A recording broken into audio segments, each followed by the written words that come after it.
Good morning. तर आजचा आपला थॉट आहे बिरबलासारखं बना, सेनापतीसारखं नाही. तर याची एक स्टोरी आहे ती तुम्हाला मी सांगतो. एक राजा असतो आणि राजाच्या दरबाराखाली ढोल वगैरे वाजत असतो. तर राजा सेनापतीला बोलतो की जा खाली कशामुळे ढोल वाजतोय काय ते बघ, खाली काय चाललंय. तर त्याच्यासोबत बिरबल पण जातो.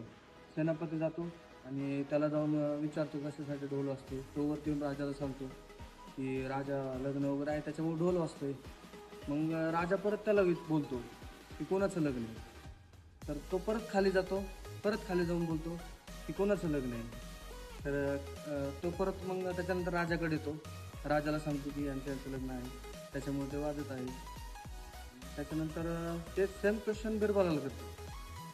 बिरबल येतो, बिरबलाला बोलते की काय आहे, खाली काय चाललंय. तो बिरबल सांगतो की आता याचं लग्न वगैरे आहे आणि याच्यासाठी ढोल वगैरे वाजवतात. त्याच्यामुळे तो एक सगळं सांगतो जे राजाला म्हणजे पाहिजे असतं. त्याच्यामुळे याच्यातून एवढंच सांगायचं की बिरबलासारखं बनव, सेनापतीसारखं. थँक्यू.